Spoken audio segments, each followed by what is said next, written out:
ang pag-atake ng Holy Knights sa Elbaf Kingdom at ang tunay na pakay nila, ang accursed prince na itong si Loki. Isang individual na kinikilala nila at ina-acknowledge as someone worthy para maging isa sa mga Holy Knights. Ang pag-reveal ng kung anong pwedeng iba pang katauhan ni Nika, ang history ng royal family ng Elbaf Kingdom na kinabibilangan niya nitong si Loki at ni King Harold, at ang hindi maiiwasang interaksyon sa gitna ng Holy Knights at ng Straw Hat Pirates. Ang lahat ng yan at ang iba pang mga detalye ay tatalakayin natin sa full chapter review na ito ng One Piece Chapter 1136. Huwag nyo kalimutang mag-iwan ng like, mag-subscribe at ring na din ang bell button guys para ma-notify kayo pag release natin ang susunod na video. Pero wag na nating patagalin pa. Let's go! Ang title ng chapter na ito ay The Country That Awaits the Sun. At sa pagsisimula ng kwento, may kita natin na tuwang-tuwa at talagang nag-e-enjoy itong si Luffy habang kinakain ang karne ng moose na hinunting nitong si Stansen at nitong si Hyrodin. Na dahilan kung bakit tuwang-tuwa itong si Stansen at si Hyrodin dahil e-enjoy at na-appreciate nga nitong si Luffy ang ihinanda nilang pagkain. Na kahit na nga sinabi dito ni Mountain Beard o nitong si Elder Harul na mahirap daw talagang humuli ng moose dahil lang lalaban at napaka-ferocious din daw talaga nito, hindi naman yung ginawang big deal nitong si Stansen at ni Hyrodin habang sinasabi na okay lang as long as masasatisfy nito ang kanilang savior, walang problema. Nabanggit din dito ni Harul na napaka-rare daw talaga ng may makarating na human dito sa Sun Realm dahil as you know nga guys, merong 3 realm sa loob ng Elbaf Kingdom. Yun ay ang Underworld at mas kilala natin sa tawag na Realm of the Dead, ang ikalawang layer na ang Sun Realm at ang pinakamataas na layer na ang Heaven Realm. Ayon kay Elder Harul, karamihan daw sa mga humans na nakakarating sa Elbaf ay naliligaw at nakakarating lamang sa Underworld at matapos nilang makita kung gaano kagulo, kung gaano kalala ang sitwasyon doon, hindi na nila nalalaman pa ang daan papunta sa Sun Realm at umaalis na din sila agad ng Elbaf. Now of course, kung ikaw nga naman ang makakarating sa Underworld at hindi ka naman ganun kalakas, siguradong hindi ka dun tatagal na dahilan kung bakit nabanggit nga nitong si Loki na madaming mga nakapile up na dead bodies o mga bones sa ilalim ng snow. Pero hindi naman nagtagal nagsimula ng makipagkwentuhan ang mga miyembro ng Straw Hat Pirates sa mga giant na nandito sa banquet. Dito ay nagsinungaling at nagbutog na naman itong si Usopp guys habang sinasabi na kilala daw ba nila si Ors. Si Ors ay ang isa sa mga giants pero mas malaki daw talaga si Ors kahit ikumpara sa kanila. Almost 3 times larger dito sa mga normal na mga giants na ito. At kilala daw ba nila kung sinong tumalo kay Ors? Walang iba kung hindi itong si Usopp mismo na alam naman natin na hindi totoo pero naniwala naman sa kanyang mga giants na dahilan kung bakit bilib na bilib ang mga ito sa kanya. Itong si Jinbei naman, pinupuri din ng ibang mga giants habang sinasabi na kulay blue daw pala talaga ang kulay ng balat ni Jinbei. Na inexplain naman ni Jinbei na kung pupunta daw sila sa Fishman Island, marami pa dong mas iba-iba pang mga kulay ng balat. To the point na ang kulay ng mga balat doon ay kasing rami din ng dami ng isda sa dagat. Na para bang gustong sabihin ni Jinbei na lahat ng kulay, lahat ng combination, lahat ng mga shades ay makikita nila doon. To the point na ang ibang mga giants ay tuwang-tuwa at nasabi pa nga ng isa na gustong-gusto daw talaga niyang makita ng mga mermaids. Habang itong si Sanji naman, makikita nating tuwang-tuwa at para bang nasa paraiso siya ngayon dahil napakarami ng mga higanting mga babae na nakapaligid sa kanya. Na nakukyutan pa nga dito kay Sanji dahil napakasili daw nito. Napansin naman ng iba pang mga giants itong si Brook habang tinatanong kung ano daw ba siya dahil unang-una sa lahat, wala nga siyang flesh. Kaya naman hindi nakakapagtaka kung bakit nagtataka ang ibang mga giants. Na sinagot naman nitong si Brook na hindi din niya alam bakit daw hindi na lamang niya sagutin ang tanong yun sa pamamagitan ng isang kanta. Ang kanta na tinatawag niya na What the Heck Am I? Nang dahil dito tuwang-tuwa pa ang mga giants dahil makaka-experience pa nga sila ng concert. Habang ito namang si Nami at itong si Zoro ay nagiinuman at sinasabi nitong si Nami na nasusurprise daw siya. Hindi niya inaasahan na ganitong sight ang makikita niya at hindi din niya inaakala na napakarami daw palang mga giants ang hindi pa nakakapag-explore ng ocean. Dahil ang akala nila, karamihan and almost everyone sa loob ng Elbaf Kingdom na mga warriors ay mga pirata din. And then dito guys ay makikita natin na biglang nag-appear na naman itong si Rodo habang humingi ng tawad kila Nami na dahilan kung bakit of course gulat na gulat si Nami dahil bigla na lamang nga itong sumulpot. Pero itong si Zoro, chill na chill lang siya dahil alam naman niya na hindi naman threat itong si Rodo para sa kanya. Dito ay na-reveal din guys na hindi naman talaga actually magsosorry itong si Rodo. Binugbog ito ng iba pang mga miyembro ng crew nila para mapilitan nitong humingi ng tawad, para mapilitan nitong mag-apologize. Pero sinabi naman sa kanya nitong si Zoro na wala namang problema, hindi naman yun big deal nga dahil wala naman daw namatay. Kaya naman magpasalamat daw itong si Zoro kay Usopp. Dahil kung hindi daw pinigilan ni Usopp itong si Zoro, baka naputol na daw ni Zoro ang ulo nitong si Rodo. Na dahilan kung bakit biglang natakot itong si Rodo at napatumba pa nga matapos ang sinabi ni Zoro. Tuwang-tawa ang iba pang mga Giants habang pinagtatawanan nitong si Rodo at tinatanong na hindi man lang daw ba't chinek nitong si Rodo kung anong bounties ng Straw Hat. Kaya naman daw ganun pala ka-careless itong si Rodo dahil hindi niya alam na mga napakadelikadong mga individuals ang pinaglalaroan niya. Na dahilan kung bakit nang ma-realize ito ni Rodo, takot na takot siya ngayon. Habang iniisip niya na buti na lamang daw hindi siya pinatay nitong sila Zoro. Pero ito namang si Gerd, sinabi pa kay Zoro na sa susunod daw, wag na daw mag-hold back si Zoro, patayin daw niya si Rodo kung kinakailangan para matigil ang kakulitan nito. Pero dito'y biglang sumigaw itong si Rodo habang sinasabing tumigil daw silang lahat. Kailangan nilang magkaisa dahil iisa lang naman ang dream nila. At yun ay ang maging susunod na Sun God at i-rule ang buong mundo. Nang dahil dito, biglang para bang may napansin itong si Zoro. Pero dito nagsimula ang away at ang gulo sa gitna ng mga Giants dahil may iba-iba pala silang interpretation ng kung ano si Sun God Nika. Ayon sa iba, hindi daw ruler itong si Nika, na ayon sa iba siya daw ay ang God of Laughter. Ayon sa iba, siya ang God of Liberation, hindi siya isang ruler, at ayon sa iba, isa daw siyang God of Destruction. Nagkagulo silang lahat dito habang nagtatalo kung ano ba talaga si Nika. Habang itong si Luffy, habang nagkakagulo ang mga Giants, patuloy pa rin ang pagkain na para bang nanunood lamang ng isang movie. Pero inexplain naman sa kanya ni Elder Harun na may dahilan kung bakit nangyayari ito. Nang dahil daw sa ang nakita nilang text, ang nakita nila na compilation ng mga codes at ng kung ano-ano pang mga iniwan na message sa kanila ng kanilang mga ancestors. Napakagulo nun to the point na hindi talaga nila kayang ma-decipher, hindi nila kayang ma-decode ng napaka-accurate at napaka-precise kung ano talaga ang meaning nun. And for that reason, nagkaroon ng napakaraming interpretations, nagkaroon ng napakaraming kahulugan, kaya naman magkakaiba din ang pinaniniwalaan ng karamihan sa kanila. Kaya naman even up to this day daw, hindi talaga nila alam kung anong totoo, kung anong accurate na meaning ng mga kasulatan na yon. Pero isa lang sigurado nila na meron dong nakalagay na impormasyon na 2 beses nang nasira ang mundo. Meaning, 2 beses na itong nag-reset, 2 beses na itong nagunaw, at sa 2 beses na pangyayaring yon, palaging nababanggit at palaging umuultaw ang pangalan ni Nika. Kaya hindi nila alam kung anong ginawa ni Nika. Siya ba ang destroyer o siya ba ang savior? Kaya naman hindi talaga nila masasabi kung ano talaga itong si Nika. Isa ba itong kalaban o isang kakampi? Pero isa lang ang masasabi nila dito, na ang pagdating nitong si Nika ay magdadala ng pagbabago. Na dahilan kung bakit ang napakaraming mga rulers daw ay kinatatakutan ng pagdating ni Nika.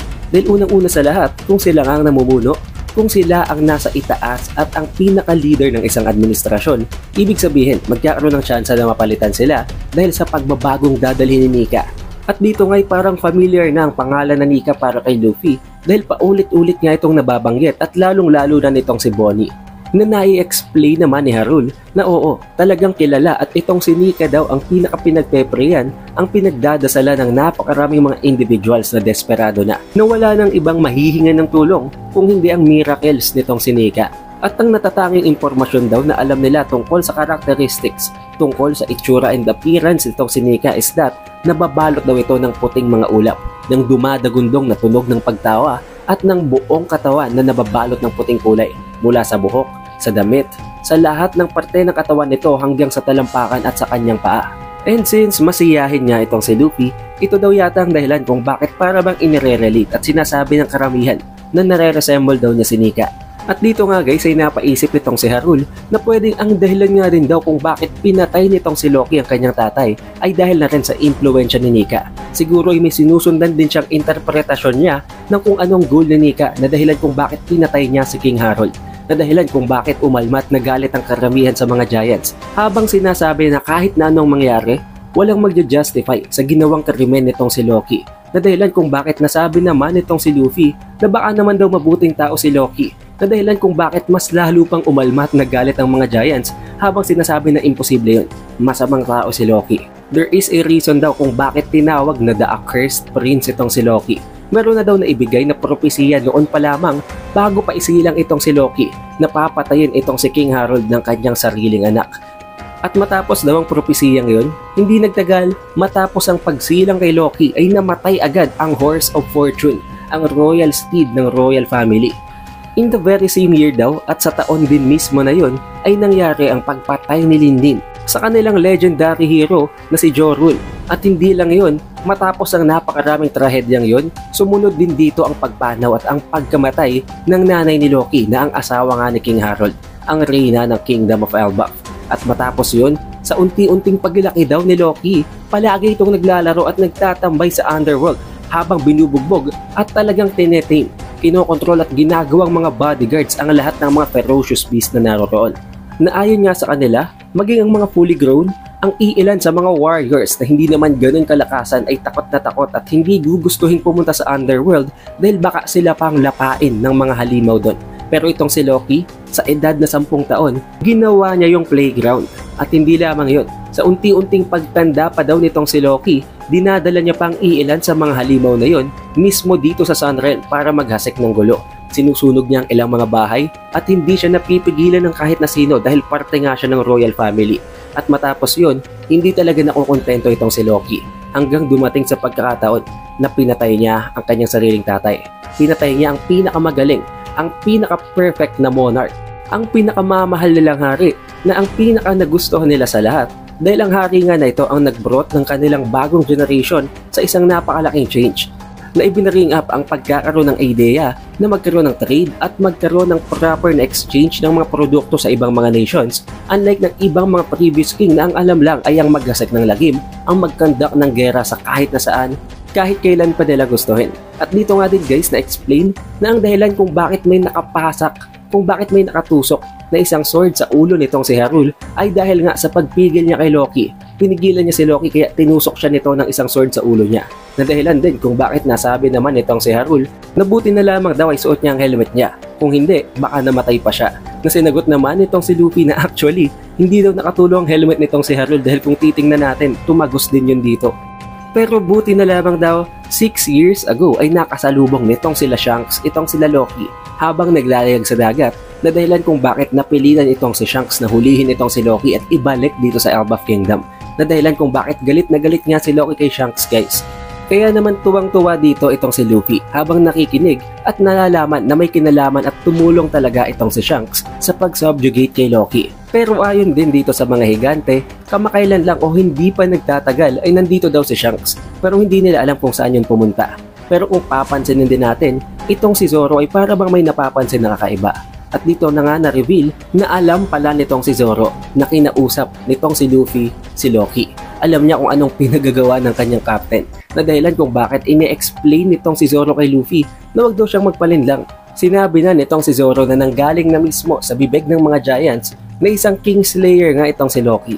Pinatay niya ang kanyang sariling tatay. Pero sinabi naman nitong si Luffy kay Zoro na alam daw ni Loki kung nasa saan si Shanks. Wala silang alam, wala silang kahit na anong lead sa kung nasaan si Shanks at gustong-gusto na siyang makita nitong si Luffy. Kaya gusto niyang sundin itong si Loki at magkaroon sila ng proper exchange, ng isang proper deal para malaman nila at matagpuan na nila finally si Shanks.